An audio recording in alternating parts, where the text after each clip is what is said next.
There's a 2-minute scene in Matthieu Kassovitz's film Haine that skillfully encapsulates the spectator by giving a deeper insight to the mind of Vince as he fantasizes about killing a cop and acting like a gangster around his friends. While the character is seen often with this behavior, his depiction in this scene in particular highlights his dangerous personality but ultimately sets up his character arc that gives the spectator a deeper insight into his mindset. And this is how Kassovitz portrays it. 1, 2, 3, 4. Context before we begin. The film follows Vince, Hubert, and Saïd as they travel Les Baligneux of Paris after the riots that had taken place the night before. A police officer lost his handgun in the riots and Vince finds it, and vows to kill a cop if his friend Abdel dies in the hospital. The three spend the night cruising the streets and loitering around a shopping mall, leading into our following scene. The scene I referred to continues from the scene where the three enter the mall, and begins on a medium long shot where they watch lined up TV screens. Suddenly, Abdel, a character that Vince looks up to, shows up on all the TV screens, and is reported to have passed away. The camera closes in on the image of Abdel, while implementing a reverse shot with Vince's face. It gives the impression of the report trying to taunt him, trying to evoke more rage from Vince.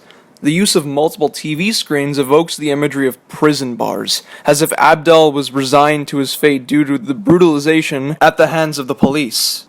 The crosscuts to Vince emphasize that aggression that he now harbors. Moreover, the film established that Vince has a gun that he has been saving for a special occasion, namely the occasion of Abdel dying. Now the spectator can understand. Abdel's death gave Vince a real motive to use that gun.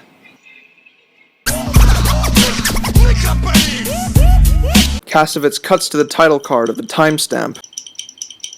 The audible ticking noise increasing the hype and tension in the spectator as Vince grows closer to enacting his promise. Then we flash cut immediately to Vince, staring menacingly at two cops. This part also uses a reverse shot between a medium close-up of Vince and the two officers. The two-shot separates the spectator from the cops, presenting them as unmoved by their handling of crime in Paris, while also auspicious in their role in the conflict. The mise-en-scène of the scene also supports this idea, creating a binary opposition through the images in the background. Vince's background is considerably cleaner, less dilapidated than the background the cops occupy, presenting their loyalties as destructive in their nature. But despite this imagery, the spectator's knowledge of the narrative subverts this portrayal. The cops are not necessarily a menace. Vince's demeanor is the one that's actually menacing. Kassovitz uses this scene to blur the lines between good and bad for the spectator.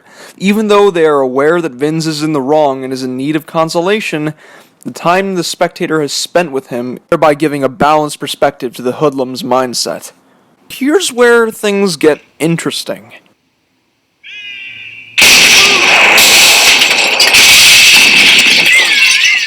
Despite being set up as the Chekhov's gun moment, it appears that it was a red herring all along. Vince shapes his hand like a gun, and pretends to fire.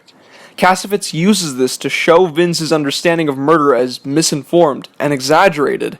In the dream, the cops are actually flying out the window and shattering the glass behind them when they're shot, as well as flailing their arms as they perish, a cliché of death scenes in action movies. The camera movement further dramatizes this event, using a tracking low-angle medium close-up to follow one cop jumping back when shot, until it cuts to a low-angle long shot of them actually crashing into the window. The low angle, while still framing the cops, is still attributed to Vince's presence in the scene, as it is on his side of the 180-degree axis, thus presenting him as the one with more power over the cops.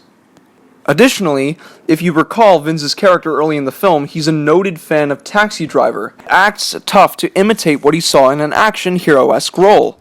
Kassovitz uses the sum of these aspects to depict Vince as stuck in his fantasy. Vince is showing an incomplete understanding of reality and how he would actually react.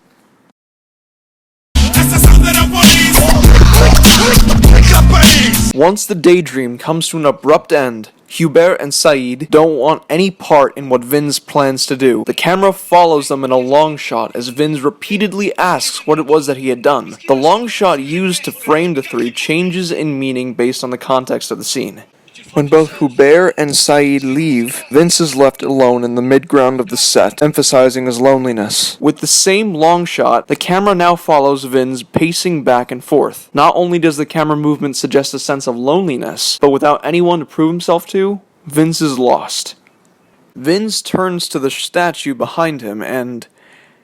wait a minute. So the statue behind Vince is écoute, meaning listening. It was built to encourage people walking by to listen to the world around oneself.